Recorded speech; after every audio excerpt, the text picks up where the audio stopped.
Maksum. Beliau berhalangan karena sedang menunaikan ibadah umroh. Dan alhamdulillah pada malam hari ini kita akan diisi juga kehadiran seorang ustadz. Beliau adalah Ustadz Haji Ahmad Fuad Sukri LC. Beliau ini cicit cucu dari Kiai Haji Muhammad As'ad, pendiri Pondok Pesantren As'adiyah di Sulawesi. Yang kita beliau juga pernah menjadi salah satu imam besar di Mekah Al-Mukarramah, Kiai Haji Muhammad As'ad. Pondok terkenalnya Pondok Pesantren As'adiyah, pondok pesantren tertua di Sulawesi. Dan beliau ini adalah cicit dari Kiai Haji Muhammad As'ad, keturunan dari beliau. Dan sobat, beliau akan menyampaikan kajian pada malam hari ini, yakni dengan tema amalan memperpanjang usia. Ustaz. Baik, sebelumnya kita berniat i'tikaf, berniat menuntut ilmu selama berada di masjid ini kepada Ustadz Haji Ahmad Sukri LC. Disilakan, sallu ala Nabi Muhammad. Bismillahirrahmanirrahim. Assalamualaikum warahmatullahi wabarakatuh. Alhamdulillah, wassalatu wassalamu ala Rasulillah Sayyidina wa habibina wa syafi'ina wa nuri qulubina wa qurrati a'yunina Sayyidina Muhammad wa ala alihi wa sahbihi wa mawala. Jamaah maghrib yang dimuliakan Allah Subhanahu wa taala, kali ini saya akan membahas satu tema tentang amalan memperpanjang umur, ya. Kalau kita ditanya atau berdoa, mau enggak kita hidup di dunia ini dipanjangkan umurnya? Apa? Oh ya? Berapa lama? 1000? Enggak ya? 500? 250 tahun? 100 tahun ya? Ustaz, 100 tahun? Asal enggak pikun aja ya? Oke, 100 tahun ya? Kata Rasulullah, sebaik-baik manusia itu adalah yang panjang umurnya wa hasuna amala, dan paling banyak amalnya. Kita sebagai umat Rasulullah adalah umat yang paling istimewa karena dilipat gandakan amalan. Sampai-sampai hampir semua nabi itu menginginkan untuk menjadi umat Rasulullah sallallahu alaihi wasallam. Tapi satu-satunya nabi yang diterima, dikabulkan doanya adalah Nabi Isa. Jadi keyakinan kita, Nabi Isa akan turun di akhir zaman. Sudah dekat Pak ya? Sudah dekat.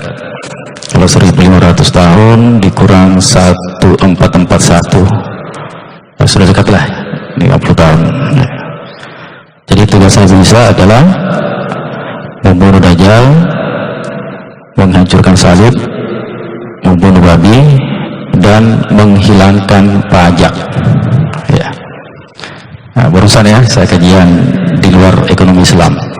Biasanya kalau saya kajian tentang ekonomi syariah, tentang riba ya. Tapi kali ini santai aja dulu. Sebelumnya kan sudah ya, bulan kemarin ya kalau nggak salah subuh kita kajian riba ya. Jadi salah satu keistimewaan umat Rasulullah adalah diberikan pahala yang berlipat ganda. Berniat saja itu langsung dicatat satu amalan. Berniat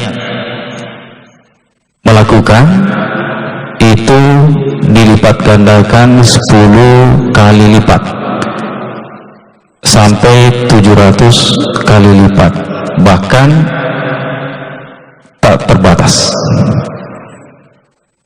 Sementara umat lain melakukan satu amalan kebaikan itu dibalas satu saja.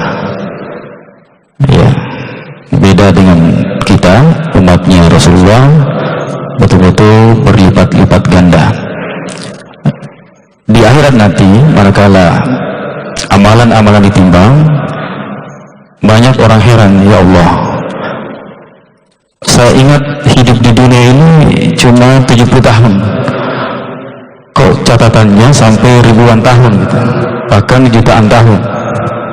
Kalau dihitung amalnya, kita ini insya Allah, semoga kita semua yang ada di masjid ini nanti di akhirat hitungannya seakan-akan kita hidup berjuta-juta tahun. Apalagi kalau sudah tahu ya kuncinya amalan memperpanjang umur. Saya bagi kepada 3 bagian tentang amalan ini. Yang pertama, amalan memperpanjang umur harian, kemudian mingguan dan tahunan, atau sekali seumur hidup ya. Yang pertama, amalan memperpanjang umur harian. Jadi Bapak Ibu, ternyata kita manakala ditawarkan untuk diberikan umur yang panjang, ternyata kita masih mikir juga ya. Oke lah, deal aja Pak ya, 100 tahun ya. Semoga Bapak umurnya 100 tahun, amin. Ya, dan sehat, ya, terutama sehat ya. Kita semua di sini 100 tahun insyaallah, amin. Tapi kalau ikut Rasulullah, aku juga Pak. Sekarang udah berapa Pak? 65, udah tahun bonusnya ya. Alhamdulillah ya. Semoga sehat ya. Amalan harian yang pertama, tolong dicatat. Salat sunnah 4 rakaat sebelum duhur dan 4 rakaat setelah isya. Ya, saya ulang. Amalan memperpanjang umur harian, jadi bisa kita lakukan tiap hari, yaitu sholat sunat ya, rawatib ya, atau qabliyah ba'diyah, 4 rakaat sebelum duhur dan 4 rakaat setelah isya. Jadi setelah sholat isya nanti ya, jangan pulang sebelum 4 rakaat sholat sunatnya. Hadisnya, qala Rasulullah sallallahu alaihi wasallam, man shalla qabla zuhri 4 raka'atin ka'annama tahajjada bihinna min lailatihi wa man shallahunna ba'da isya'i kamitslihinna min lailatul qadr. Rawahu Tabrani. Rasulullah bersabda, siapa yang sholat sunat 4 rakaat sebelum duhur 2 kali salam, maka seakan-akan dia bertahajud semalaman. Bertahajud semalaman itu rata-rata 6 jam. Tahajudnya Rasulullah sampai tawarrama qadami, bengkak kakinya ya. Jadi orang berdiri Pak ya, orang berdiri sampai 4-5 jam itu memang bengkak kaki Pak. Kalau nggak percaya buktikan ya, berdiri saja 4 jam 5 jam itu pasti bengkak kaki. Nah, kita aja kalau ceramah berdiri sampai 2 jam memang pegal ya, pegal. Nah, kita kuatnya itu kalau ceramah 3 jam ya duduk bisa, tapi kalau berdiri Pak pegang ya, bisa bengkak kaki karena aliran darah itu kan satu arah gitu ya.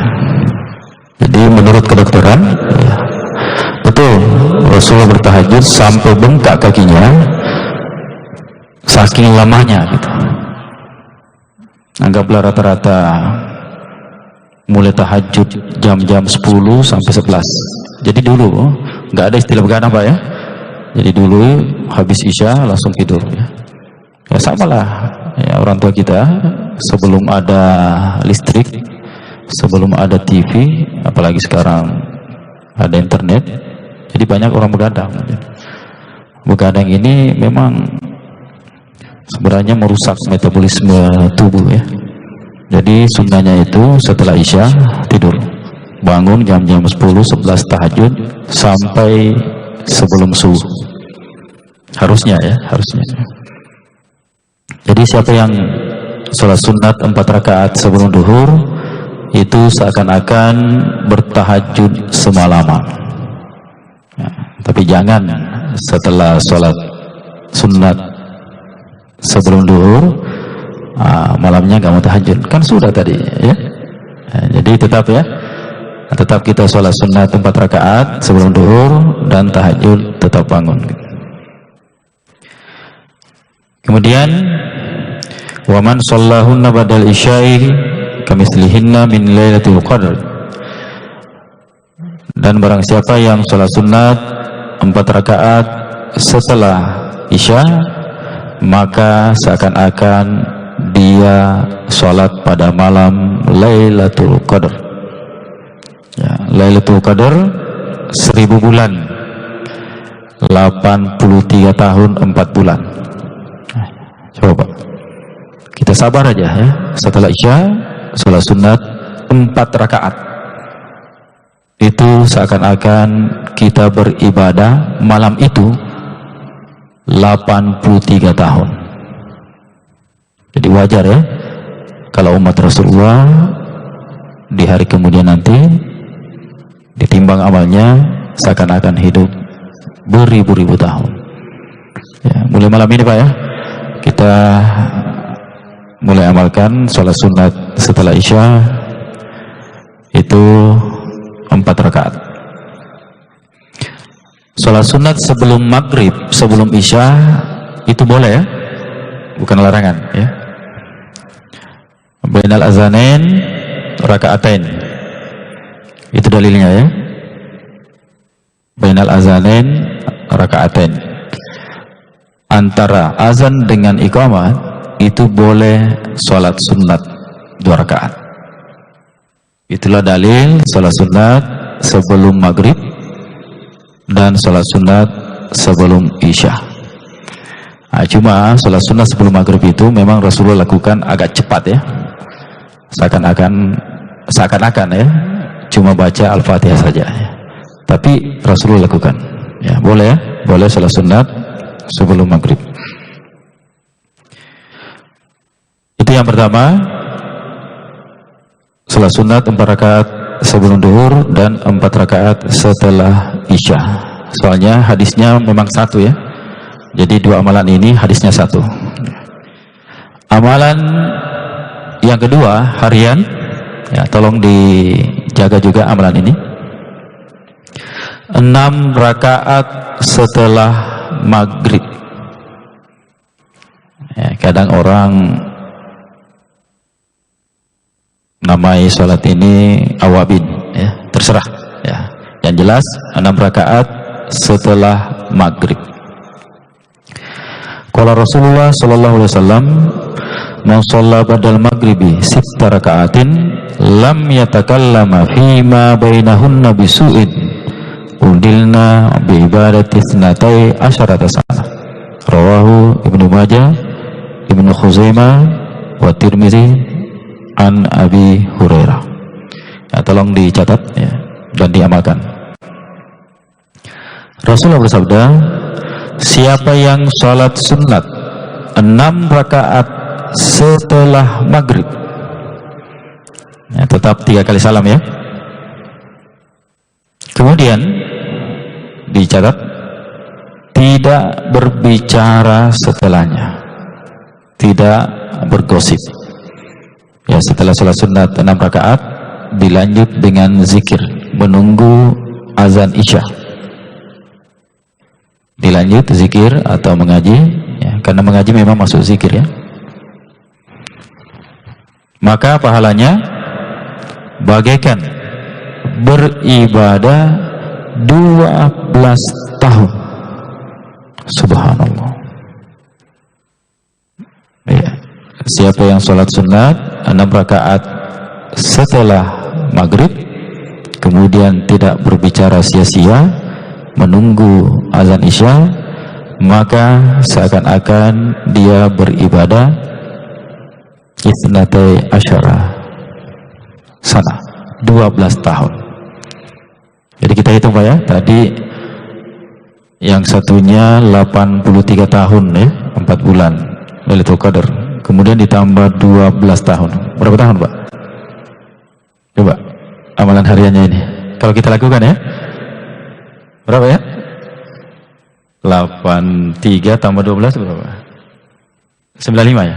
Ya, seakan-akan kita beribadah 95 tahun tiap hari. Belum dihitung sholat sunnah ya. Sholat yang bagaikan bertahajud semalaman tambah 6 jam ya, 95 tahun plus 6 jam. Kalau kita sholat sunat 4 rakaat sebelum duhur, 4 rakaat setelah isya, dan 6 rakaat setelah maghrib. 2 rakaat sebelum subuh lebih berat timbangannya daripada dunia beserta isinya. Sholat sunat subuh beratnya yang dihitung ya, bukan umurnya ya, bukan waktunya. Yang kita bahas tadi adalah waktunya ya, bagaikan beribadah 83 tahun dan bagaikan beribadah 12 tahun. Kemudian amalan mingguan ya.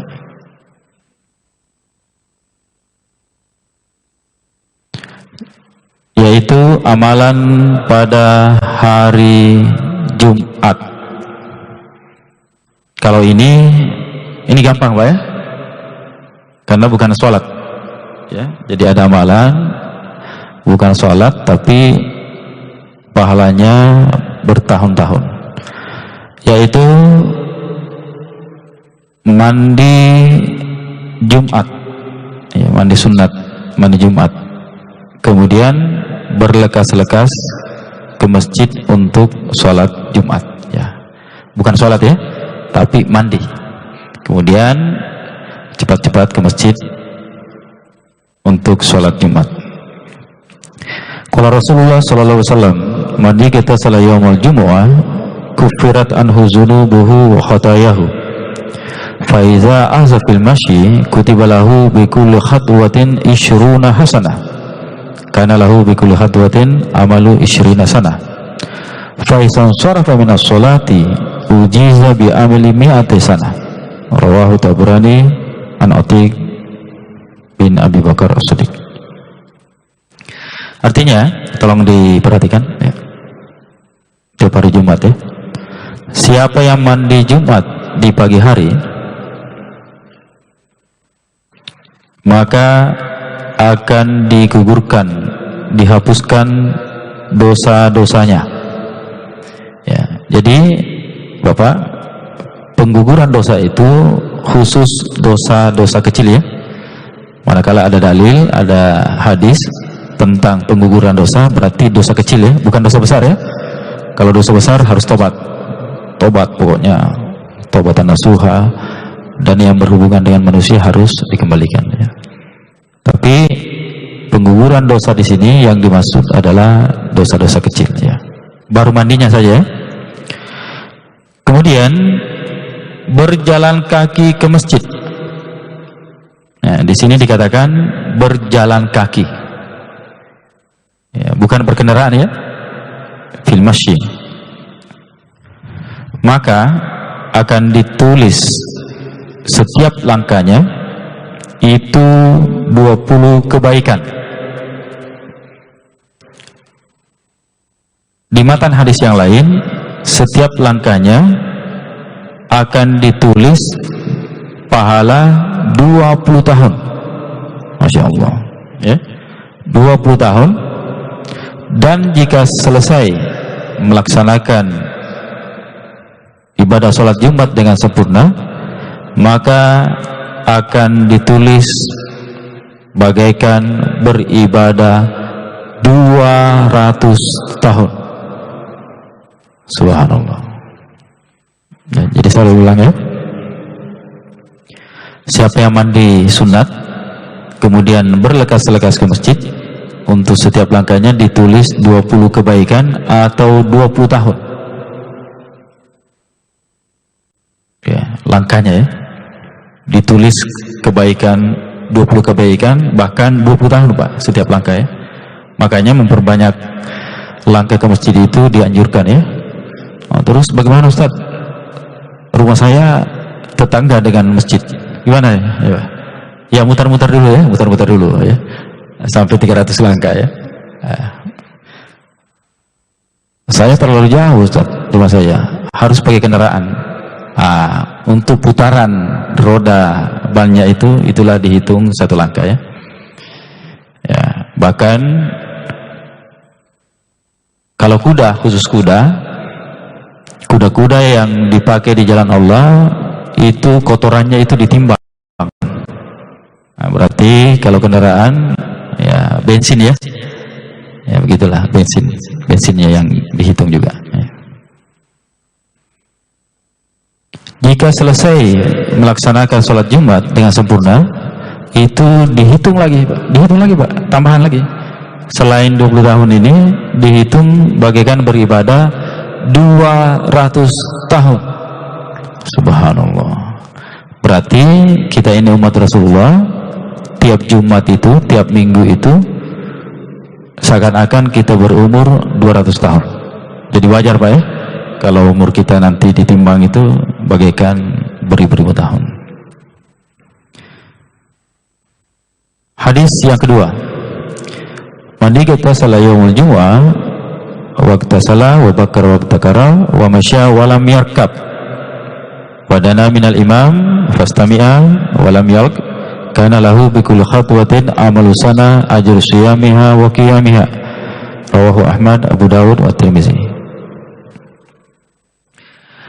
Sama hadis yang kedua, siapa yang mandi pada hari Jumat kemudian berlekas-lekas ke masjid. Di sini dijelaskan lagi, wa masy jalan kaki, walam yarkab tidak berkendaraan.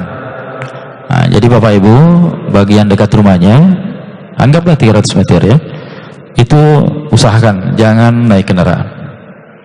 Karena hadisnya di sini, hadis yang kedua ini betul-betul menegaskan dengan berjalan kaki, walam yarkab, tidak naik kendaraan. Pada zaman dulu ya unta, kuda. Di sini dijelaskan betul-betul berjalan kaki, ya, berjalan kaki. Olahraga juga Pak. Jadi ditemukan penelitian di Texas ya, Amerika, bahwa yang teliti ini orang kafir ya, bukan orang non muslim lah ya, bukan orang Islam. Siapa yang berjalan kaki ke masjid minimal 5 menit ya, maka dia akan terhindar dari penyakit-penyakit kronis. Ini penelitian umum ya. Luar biasa Pak ya. Ini bukan hadis ya, bukan hadis, tapi ditemukan oleh orang non muslim bahwa siapa yang berjalan kaki ke masjid itu akan terhindar dari penyakit kronis. 5 menit saja satu waktu sholat berarti setengah jam ya, kurang lebih setengah jam kita jalan kaki ke masjid. Itu melebihi mengalahkan orang keliling lapangan sampai 8-10 putaran ya, dari sisi kesehatannya ya. Luar biasa ya. Ini pasti Pak ya, pasti. Bagaimanapun orang kafir ingin menghilangkan cahaya Allah pasti. Sekarang kan kelihatan di Cina. Jumat kemarin kan orang takut kena penyakit pada sholat Jumat semuanya. Ada yang arah ke sana, ke sini. Takut mereka. Ya semoga betul-betul dapat hidayah. Ramai-ramai mereka sholat Jumat. Presidennya sendiri sudah mengunjungi masjid kan. Ya semoga mereka membasmi Cina Uighur ya, yang Islam cuma dengan virus Pak. Coba ya. Jadi kesombongan itu bagi Allah itu kecil ya. Melawannya dengan virus, kuman Pak, tidak dilihat. Bahaya itu. Sejarah ini kan berulang gitu. Bagaimana sombongnya Raja Namrud itu kalah sama seekor nyamuk, Pak. Nyamuk. Jadi raja yang luar biasa, gagah perkasa, berkuasa, itu ternyata mati oleh seekor nyamuk, Pak. Nyamuk loh, kecil. Jadi nyamuk itu masuk di telinganya, kemudian itu yang menyerang otaknya, diserang otaknya si Namrud ini. Akhirnya dia benturkan kepalanya ke tembok ya, sampai mati. Jadi luar biasa. Jangan sampai ada yang melawan hukum Allah ya. Jangan merubah saja namanya, itu nggak boleh sebenarnya, Pak ya. Misalnya ya, kafir mau diganti dengan non muslim, nggak usah lah ya. Apa juga gunanya? Nggak ada. Ngotot lagi, nggak ada gunanya. Istilah kafir itu istilah langit sudah, azali ya, istilah awal penciptaan, nggak ada gunanya. Nah, nanti bisa-bisa surga diganti dengan wisata apa sudah ya, wisata taman lah ya. Neraka diganti dengan wisata air panas gitu. Riba diganti dengan bunga gitu. Ustaz, hati saya beriba-riba ini ya, maksudnya berbunga-bunga katanya. Ya Allah ya, nanti lain kali kita bahas lagi ya masalah riba ya. Jadi siapa yang mandi pagi pada hari Jumat, kemudian berlekas-lekas ke masjid, berjalan kaki ya, berjalan kaki, tidak berkendaraan, kemudian duduk dekat atau di saf pertama, khatib membacakan khutbahnya, kemudian tidak berbicara ya. Jadi hari Jumat itu tidak berbicara. Bahkan sudah keluar fatwa ketika pelaksanaan hari Jumat semuanya media dimatikan ya, kecuali media khusus ya, misalnya di Saudi, karena Saudi itu memang siaran langsung Pak ya. Jadi kegiatan di sana itu memang ada satu khusus media. Bahkan di Saudi itu polisinya itu gantian ya, gantian sholat ya. Itu darurat ya. Pada hari Jumat sebenarnya semua alat-alat komunikasi itu harus dimatikan ya. Maka akan dihitung untuk setiap langkahnya bagaikan beribadah 1 tahun puasa dan tahajud. Luar biasa ya. Saya ulang ya. Hadis yang kedua ini, siapa yang mandi Jumat kemudian berlekas-lekas ke masjid, berjalan kaki ya, yang ketiga duduk di saf pertama ya. Tapi jangan di sini Pak ya, saf pertama ya. Jangan di belakang sini, nggak boleh ya. Karena yang di belakang imam itu sebenarnya ya harus yang bisa menggantikan imam. Ya di sinilah ya, bagian sini ya. Maka pahalanya dihitung setiap langkahnya 100 tahun. Subhanallah. Jadi kalau rumah kita kurang lebih 300 langkah ke masjid, berarti hitungannya 300 tahun Pak ya. Makanya hari Jumat itu hari yang dirindukan. Sama dengan insyaallah kita di surga nanti, hari yang paling dirindukan itu adalah hari Jumat ya. Karena hari Jumat itu di surga terjadi pasar surga ya. Dan pada hari Jumat khusus untuk memandang wajah Allah ya.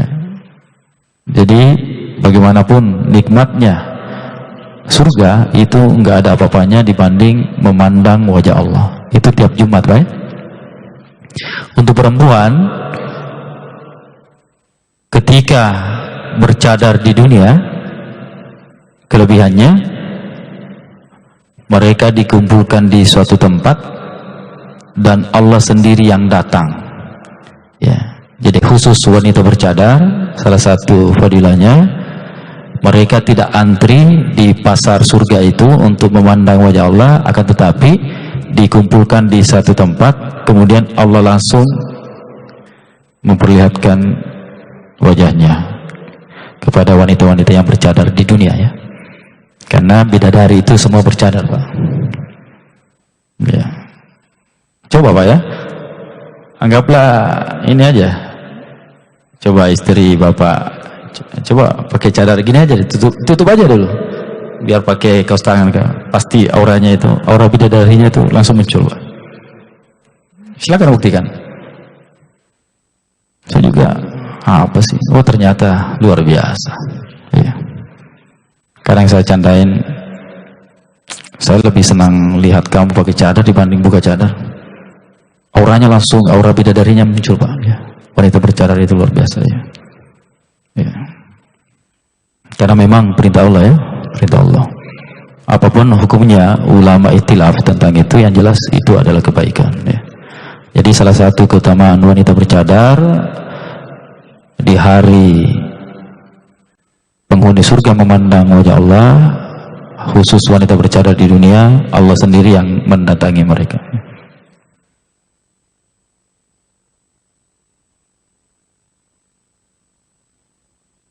Berapa lama? Di sini 6:30 ya, 4:03, Isya 4:03 ya, 10 menit lagi ya. Gimana? Ya.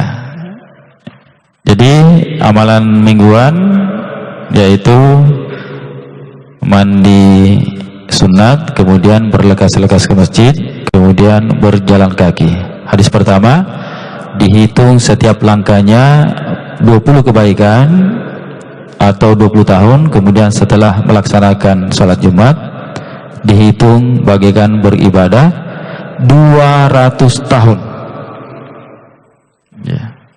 Hadis yang kedua, untuk setiap langkahnya dihitung beribadah 1 tahun.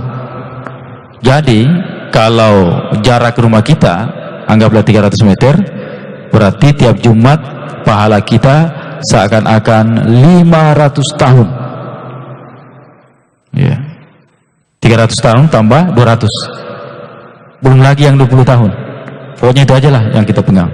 Berarti tiap Jumat keutamaan umat Rasulullah bagaikan beribadah 500 tahun. Tapi dengan syarat mandi Jumat, berlekas-lekas ke masjid, dan berjalan kaki.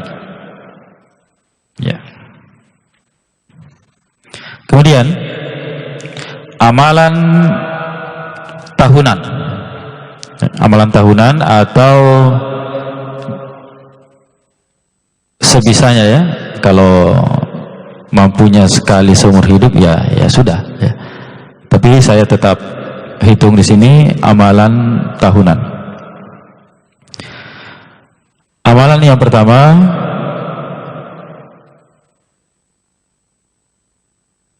orang yang keluar atau berjihad di jalan Allah. Ya memang ya, berjihad ini memang amalan tahunan lah ya, atau sekali seumur hidup lah bagi yang berani ya.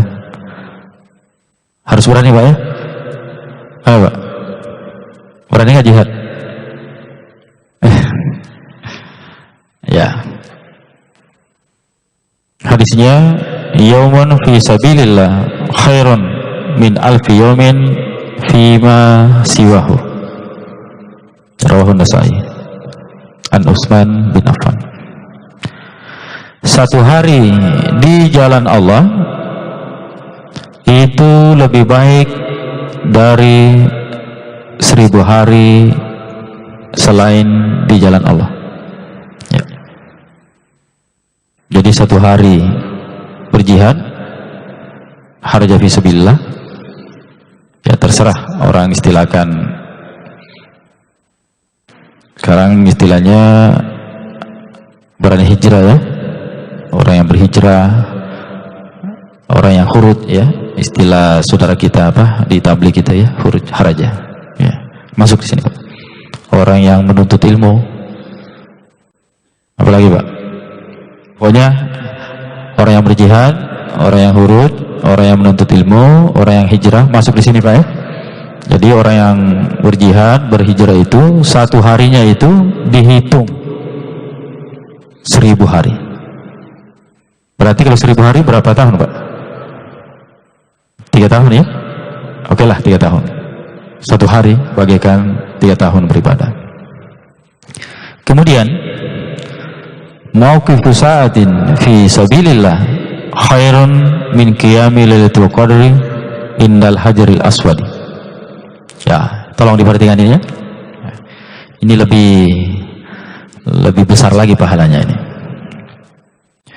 Berdiri sesaat, ya. Sesaat itu bahasa Arab, sa'a itu 1 jam. Ya. Sudah jadi bahasa Indonesia, sesaat itu artinya sejenak. Ya. Tapi bahasa Arabnya sa'a itu 1 jam. Ya. Orang yang keluar di jalan Allah 1 jamnya itu lebih baik daripada sholat pada malam Lailatul Qadar di depan Hajar Aswad. Masya Allah, subhanallah. Ya kita hitung ya. Sholat pada malam Lailatul Qadar itu bagaikan beribadah 83 tahun 4 bulan. Ya. Sholat di depan Ka'bah itu lebih baik daripada beribadah di masjid lain 100.000 kali. Kalau dihitung itu 50 tahun. Ya. Sekali kita sholat di depan Ka'bah di Masjidil Haram itu bagaikan beribadah 50 tahun di masjid lain 100.000 kali.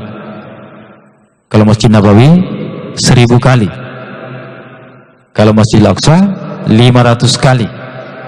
Makanya kata Rasulullah, syaddu rihal ya, usahakan kalian menginjakkan kaki sholat di 3 tempat ini, kata Rasulullah, depan Ka'bah, Masjid Nabawi, dan Masjidil Aqsa. Ya, semoga kita semua disempatkan untuk sholat di masjid-masjid ini ya Pak. Ya. Yang berat sekarang ini masih ya Masjidil Aqsa, karena masih dikuasai oleh Israel. Tapi ya sebentar lagi kembali akan dikuasai oleh orang Islam karena memang sudah akhir zaman Pak ya. Jadi Bapak, kita ini betul-betul ya syukur ya kalau kita nggak jumpa Dajjal ya. Tapi anak kita Pak, saya yakin ketemu. Ya, coba kita hitung ulang ya. Kata Rasulullah, umur umatku itu 1,5 hari saja ya. 1 hari 1000 tahun. Berarti 1.500 tahun. Sekarang 41 Pak ya. Coba dikurang itu. Tinggal berapa itu Pak? 59 tahun. Jadi fase 59 tahun ke depan ini sudah hiruk pikuk dunia Pak. Termasuk virus corona ini sudah, maaf, di Cina ini sudah kiamat Pak. Mereka diisolasi, ditutup paksa, gak bisa keluar, ya matilah di dalam. Betul-betul ya. Jadi sekarang aja kita tanda-tanda kiamat itu, apalagi rantai Dajjal itu sudah putus Pak ya. Pokoknya kita ini istilahnya nggak usah lah mikir dunia, terlalu banyak mikir dunia. Sudah dekat Pak ya. Syukur kalau kita nggak dapat ya. Tapi anak kita, saya yakin pasti dapat. 59 tahun lagi, insya Allah anak kita dapat Pak. Apalagi cucu kita. Oh makanya anak dan cucu kita sekarang, oh betul-betul bentengnya harus kuat Pak. Kalau perlu imannya lebih kuat dari kita, karena mereka akan berhadapan langsung. Ya. Kita harus tahu itu dan sadar. Makanya ilmu tentang akhir zaman itu masuk ilmu akidah memang. Ya. Ada saudara kami, Ustadz Ali, ya, siapa itu yang khusus? Ya, saudara kami dari Mesir juga. Ya. ya khusus membahas masalah air saman ya. Memang harus ya. Sekira demikian ya, sudah habis waktunya. Insyaallah kita lanjut di lain kali. Semoga pertemuan kita diberkahi Allah Subhanahu wa ta'ala. Subhanakallahumma wa bihamdika, Assalamualaikum warahmatullahi wabarakatuh.